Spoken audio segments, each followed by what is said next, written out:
co-founder of Freedom Angels, and thank you for joining us today. We'll discuss what's going on, particularly around our kids in school.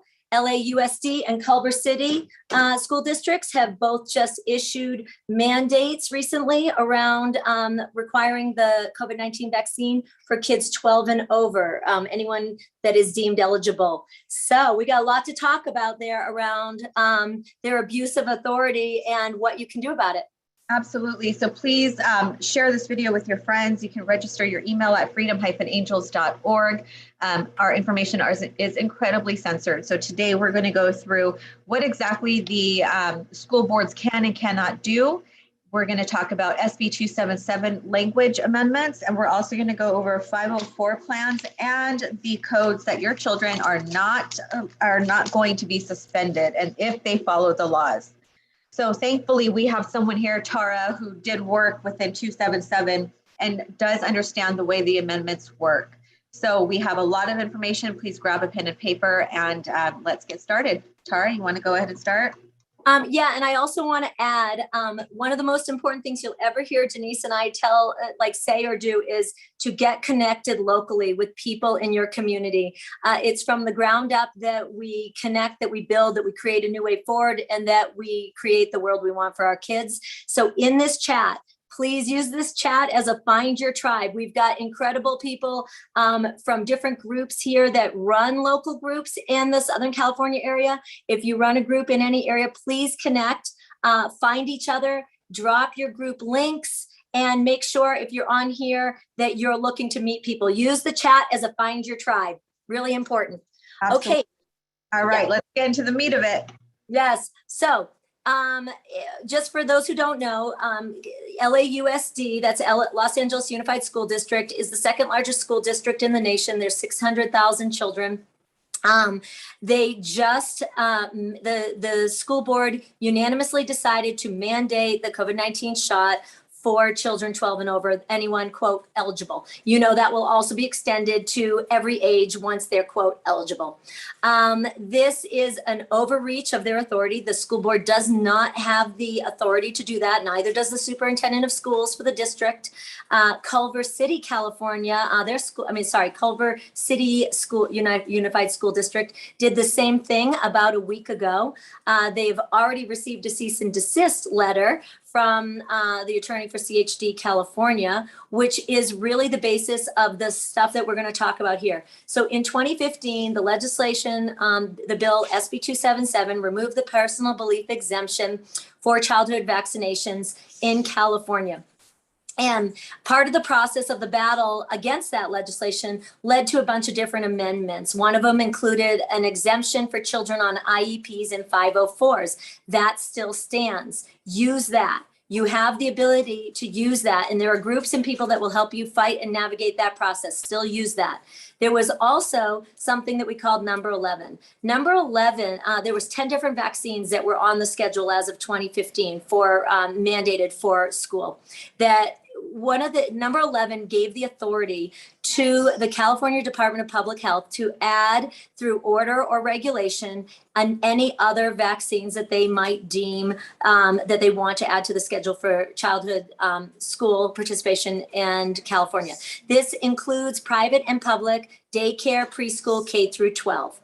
And but included in that number 11, they were California Department of Public Health was granted the authority to add something to the schedule, but they also were required in that, and this is section 3 of this, that they had to provide a personal belief exemption if they went that route.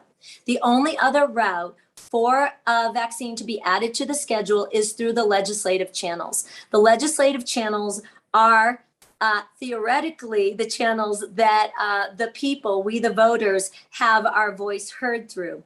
As you know, they don't listen.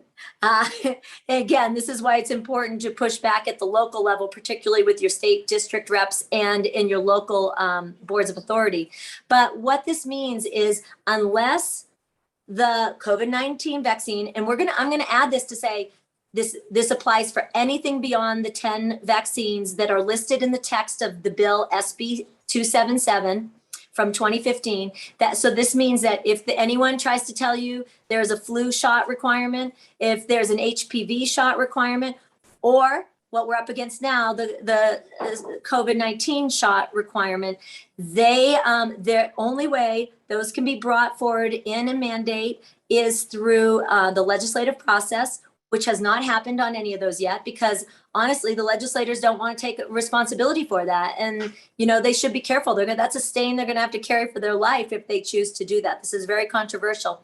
Or through CDPH, California Department of Public Health. If it goes CDPH, there is a personal belief exemption. So the gray area we get in here is with the school boards and the superintendents of school.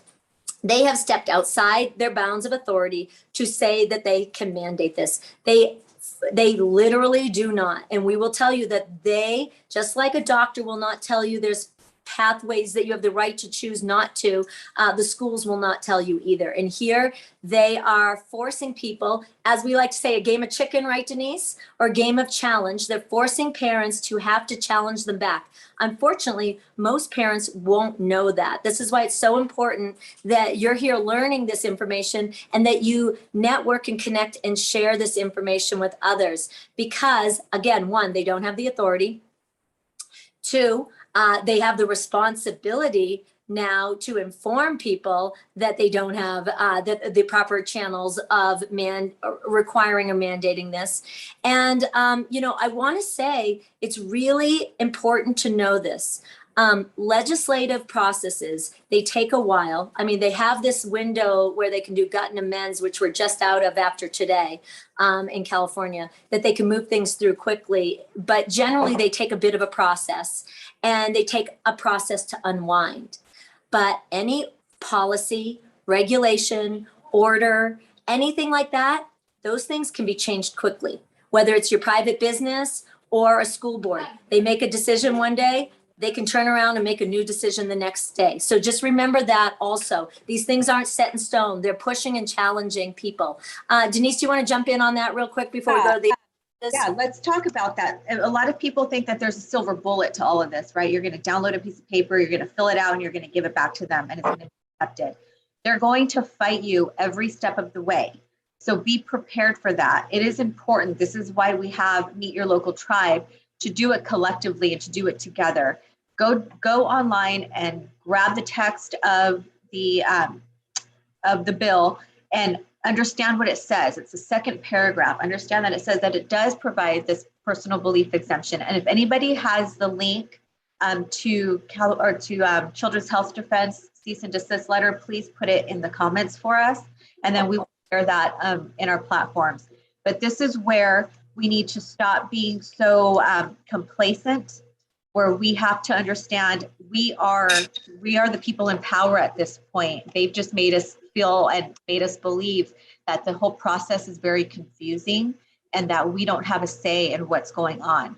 So you gather together with your locals, get together with other parents, and do this collectively, because they can tell one person no, but it's very difficult to turn away an entire group. So, and this is where, again, I'm glad to see in the chat channels, put your county, your email address, and start connecting and start really thinking about how you're going to push forward on your local government.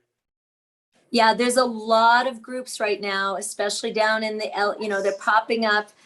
There's established ones and there's new ones forming, and let it, like, as you collectivize, even if it's a group of 10, 12 families that know each other and are in a school, start to connect. Start it yourself. I mean, if you don't have one to connect to, just literally call a meet and greet at the park around it, and then reach out and connect those pods of parents and families to the other groups that are established, so that everyone can weave together as a network.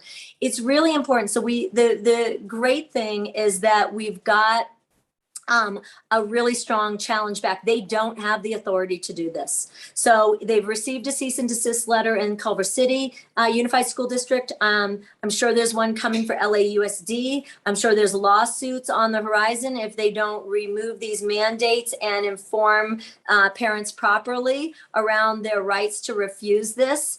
They absolutely have a right to refuse this. And, you know, the challenge is really a strong one for us, but they're going to keep it looking like they're going to try to pretend they have the authority.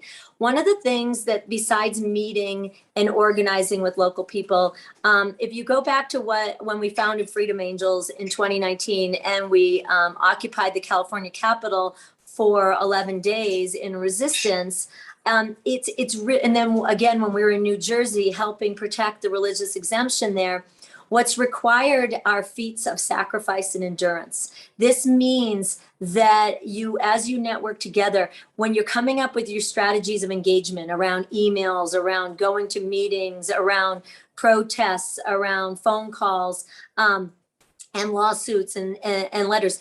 Also think about how you can sustain a spotlight on the violations that they're doing and how you can help other people find you that want to stand alongside you for their children or grandchildren in these school districts. So that means, like, if the idea is to have a peaceful protest outside of a school board or even a school, in the ways is that people feel comfortable, whether it's marching children peacefully through schoolroom doors, or picketing, or whatever version of organizing and peaceful resistance tactics you're considering, along with these other ones of these spotlighting and media and cease and desist and lawsuits and such.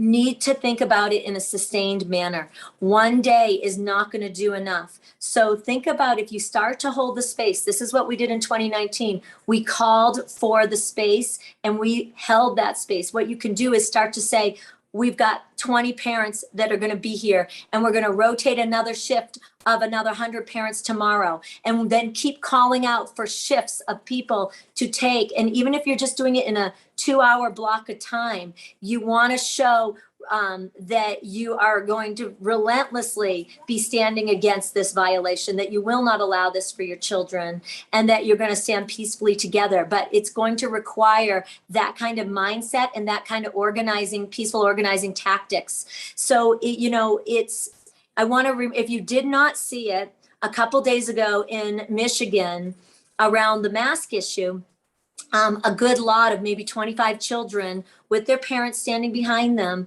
they marched through the schoolroom doors. They had the sheriff outside. They had the principals, vice principal, I believe, blocking the door. This is reminiscent of George Wallace blocking desegregation. He was the governor of Alabama, blocking desegregation in the South back during the civil rights movement days. And what happens, the parents stood behind and the kids held the ground, and they kept talking politely, and they said, we are going in and you can't touch us. We're going to actually talk about California Ed Code that is particularly advantageous for Californians around protecting your right to be in there against the actions of, or what the authority of some of the teachers or principals might say. So know that this peaceful resistance looks like California. This is literally, our children right now can save humanity. They can turn this around. And if we're there as the adults in their life, and you don't even have to be the parent, you can be a grandparent, you can be an aunt, you can be an educator, you can be a community member, standing there in support, especially as the 12 and olders are hold the line to walk in with us backing them around the lack of authority for them to be excluded. Denise, do you want to talk about California Ed Code 48900? No, I want to go back and talk about what the resistance actually does look like. Yeah. So those children in Michigan showed us how to do it. Yep. Yes, we need the attorney's piece. Yes, we need every single piece that we're doing, but we are in triage mode at this point. Schools are really moving forward on these children really, really quickly. I receive emails after emails of parents saying that their children's school looks like a prison. We have the power to change that. You march your children into school and you don't comply. You pull your children out and you strike. These are what Tara was talking about. This is constant. This is endurance. This is really a chess game. And showing up one time isn't going to do it. And this is where the piece of taking shifts, this is where you meet your tribe and you connect with each other. So that way you can take shifts in front of the schools or in front of your BOS or any place that you feel that needs to have that pressure. This is your inner Cesar Chavez moment, where he really knew the power of boycott. He knew the power of strike, long-term strike, and he knew the power of being in the streets. We no longer have the time that we thought we did. So please start talking to your older children, make them feel comfortable knowing that they can resist and there's nothing to be ashamed of on this. Our middle school, high school children are really going to be the ones to move the needle on this. So yes, let's talk about California Ed Code section 48900.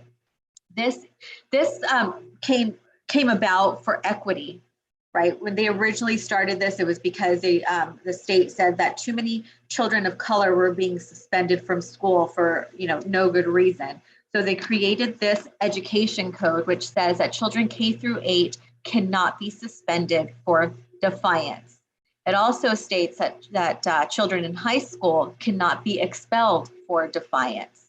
So at the end of the day, if you have your children walking through school, the school teachers, principal, security cannot touch your children. They cannot forcefully remove your children. And California code states that they cannot be suspended. These are all tools that are available to us to use. We need to know them and we need to utilize them and articulate them properly. This goes along with the 504 plan that Tara is going to talk about. All of these things can be used together. So that way we can really put pressure on the most weakest link of this game is the school piece. They are the weakest. They are terrified of lawsuits. They don't have a lot of money to deal with them. So let's, if you want to continue on that, or you want to jump right into the 504s? Well, yeah, and actually I want to add one more thing about Cesar Chavez. When people asked him, like, how do you organize? Besides all the pieces that Denise talked about, he said, you talk to people.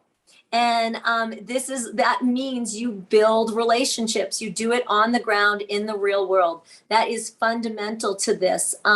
So again, we get to use social media and connecting like this to do that. So, we talked about the Ed Code 48900 talked about that they have no authority to put these mandates in. So literally, the cease and desist letter from CHD California already exists for Culver City. It's the same thing for LAUSD. One of the main things you can do besides organizing with local people is get and spread that letter all around. It very clearly outlines that they do not have the authority. And honestly, that it's, in my view, our view, it's criminal that they're attempting this and they're confusing parents and such. And so again, they have the responsibility to provide informed consent. We know how that goes. So that's going to be on us. We need to spread that far and wide so people know, and share this as well. And people can continue to find each other in these chats. We'll have this up on our YouTube. So we're going to do an in-depth Zoom next week. We'll do a Freedom Angel Zooms on the 504 process. This is around mask mandates. Now, we're going to bring it up because this applies across the nation, even in states like Florida. It applies everywhere. And it's important because even though the triage might be dealing in LAUSD right now around the vaccine mandate, this for the kids, this is still, they're all tied together, and you fight the pieces that you have ways to make inroads with. And then as you organize around there and you're starting to identify the players, you're starting to identify and pull together the people that are going to stand with you and protect human and civil rights, you are also identifying who are the players that you're essentially opposing and how to move them into a position where you essentially can and get them to change policy because they have no other choice, because you're not accepting their terms and you're fighting them on them. So 504 is around masks. One of the important things we'll be talking about in this process is not only how to do the 504 process, but also because it goes through filing a 504 for your child. If your child in any way is not able to concentrate, to focus as well, emotionally not handling well, the masking, then there is a pathway for them through through breathing and respiration as an as essential function and ability that you can request a 504 meeting for them, which would allow for allow for a reasonable accommodation for them. And the school has to enter into this process. Once you trigger a 504 meeting, this is very serious. It's just like the California Ed Code 48900. It's very serious. They do not have the ability to suspend or expel, depending on the situation, your children, just like they do not have the ability to ignore your request for a 504. There is a lot of channels that they are very, very familiar with, and they will be very uncomfortable if they start to see you fighting back and requesting to protect your child's health and well-being and their ability to function in school, a 504 meeting. So once you get request a 504 meeting, we're going to line you out not only with a paper on how to do it, but we'll talk you through it. We'll have step-by-step guide for how to do it. Don't worry about having, data and science. You know how they play that game. They're just going to try to battle you with one thing, one set against another. This isn't about that. This is about your child and your child's ability to properly think, focus, and mentally be present and able to function in school. That is not something they can come at you with data or their bought or manipulated data or science against. If they deny you an accommodate, they have to provide some type of a reasonable accommodation while you're in the 504 process. Just like if your child was getting a 504 for a peanut allergy, while you're waiting for that 504 meeting and going through that process, they can't just have your child surrounded with 504s everywhere. You've put them on notice. You've already told them there's a problem. They now know there's a problem, and they are required by law to do something about it. If they, and also this is the same thing with Culver City and LAUSD. Once you put them on notice, like the cease and desist letter from CHD California attorney Jessica Barsotti, and just like as you can even take that right now to them in LAUSD, and I would say take it everywhere. Take it to every teacher, every administrator, every school. You plaster it to every school board, everything. You plaster it everywhere, because once they have that information, they can't say that they didn't know. That's the power of putting someone on notice. Once the idea of culpability and liability is, what did you know and when did you know it? So for the 504, if they have to provide a reasonable accommodation, it could be something that you negotiate with them around hand washing. Perhaps you'll do some extra hand washing for your child who will not be wearing a mask in school to meet their needs. If they reject, after you get through that first process of a meeting, if they deny your request for a 504, you have the right to a second 504 meeting, and you can have outside counsel come in and you can cross-examine them. This is kind of a meeting where they would bring in like an arbitrator from outside, and you have the right to essentially bring someone there too. One of the things we'll be talking about is the FOIA process, the Public Records Request tool here. This is a very powerful tool, and we're going to be teaching it in the context of the 504 process, but know that when we're teaching it, it's actually something that you can do anywhere, like any public record, any form of public body. You can use this tool to advance your strategies and bring people into a position of reason, or build, prevent the violations that are going on. So if you get, once you're in that process, we have we'll be teaching on how to do the public records requests around your child's 504 meeting. So yes, schools, we will have these parents that will be doing this, will also be getting records requests around all the conversations you're having around their child and their requests. So you better know that. And it's don't worry, this isn't leaking any strategic information. It's more important for everyone to know they're being watched, they're going to be held accountable, and that we all learn the power of the Public Records Request and Freedom of Information Act tools. If those are denied, you then have remedy to go to the state and the federal office of civil rights and file a civil rights complaint and or a civil rights lawsuit. And again, so the other thing about this is if you're doing this not on an IAP, but on a 504, you actually can go after punitive damages too, and not just damages around covering, the cost of, covering the access to education. Not just that, you can actually go after punitive damages, which is a whole nother ball of wax. Denise? Yeah, no, I think we're at our 30 minutes now. So we're going to wrap it up. We're keeping our videos at less than 30 minutes. Please share it. You can register your email at freedom-angels.org. And there you will get a blast email on when we will have another webinar discussing the 504s and what else you can do to resist. So, and private domain. We're big on private domain too. So, connect with us and watch our videos on how to build out a whole new way outside of the system. Even if you're doing that, you still need to participate. We all need to participate in pushing back as well. Yeah, our YouTube channel is Freedom Angels 2.0. And thank you so much for listening.